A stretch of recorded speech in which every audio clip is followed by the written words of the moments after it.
Ed here with the Digital Digest, and today I wanted to share a video about the Sony RX0 Mark II. Now, I just got this a little while ago. Actually, it was right before I had to evacuate for Hurricane Dorian, and I didn't really get a lot of time to play with it, but I will now, and I'll be doing a full review of this device. It was furnished to me by Sony for review purposes, and it has been on the market for a while now. $700 US for this tiny action cam with a 1-inch sensor, a 35mm equivalent 24mm lens, and of course that is fixed, so this is not as wide as your other GoPro or DJI action cam alternatives. F4, so fairly fast, but you're not getting that wide angle. But what you are getting is a screen that does actually flip all the way around, so you can frame yourself. 4K internal video capture. The 1-inch sensor in here, of course, outclasses everything else in the action cam world, just as it did in the first gen. But again, the big addition, now we have 4K video capture internally, which didn't exist on the RX0. So beyond that, 15 megapixel stills. You can also shoot 1080p at 120 frames per second. The menu system, I mean, I've played with it a little bit. You know, it's a tiny screen, so it's not perfect. I would say, I wish there were some more buttons, but these are just initial impressions. Your power on button right there, your capture record button on the left side, at least in this orientation. I think there's a little juice in here. I mean, I've shot a few stills, but I just really haven't put it through the paces yet to give any impressions. Now, this is the Vlogger bundle, so what you get with that, go ahead and power this thing down, and you can just get a peek there for a second at what the screen looks like. And it's basically better than having nothing, is what I would say.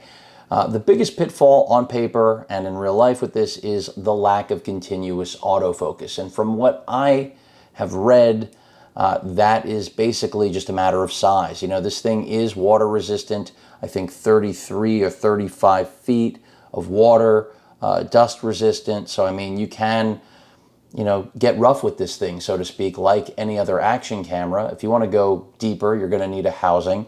Of course, it has a tripod mount thread right there. Battery, I'm not sure the actual rated capacity on it. It does have its own battery type, which is the NPB-J1, so smaller than the BP1 that you're used to with the RX100.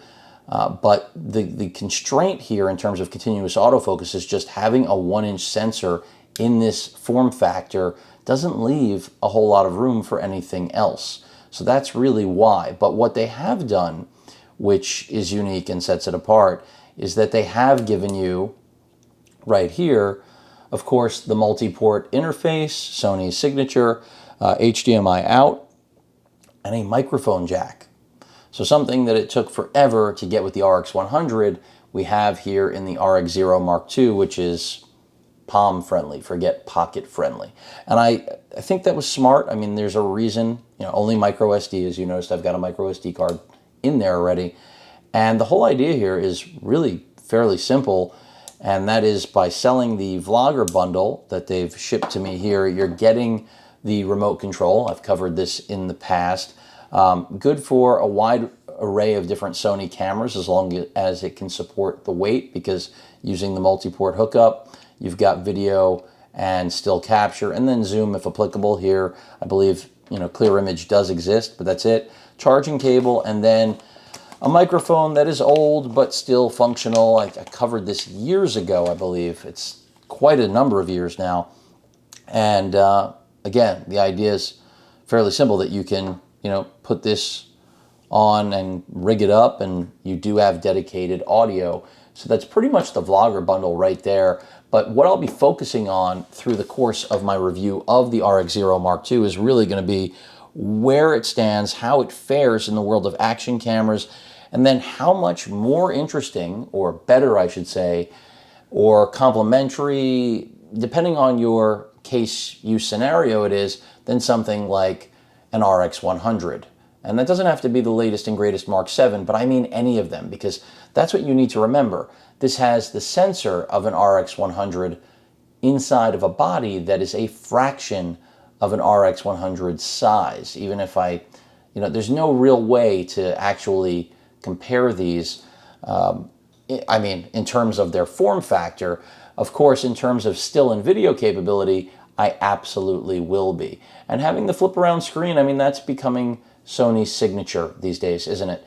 And this thing is, at least it appears to be perfect for vlogging because it's the right size, it's got the right IP rating, it can get wet, it can get dirty, you don't have to worry, it's built like a little tank. But unlike GoPros and Osmo Actions, it has a legitimate 1-inch sensor. And in my opinion, from what I've seen already, better optics in terms of its lens. Yes, it's not as wide, but fidelity is what I care about. Your video bit rate's higher, everything.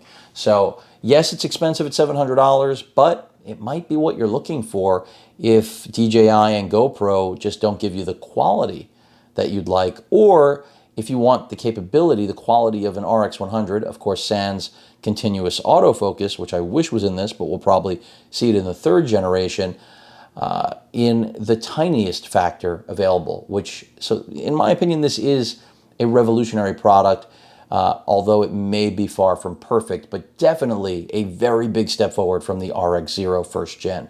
Any questions or comments, please feel free to post them. Hit that like button, and as usual, please feel free to subscribe. Later.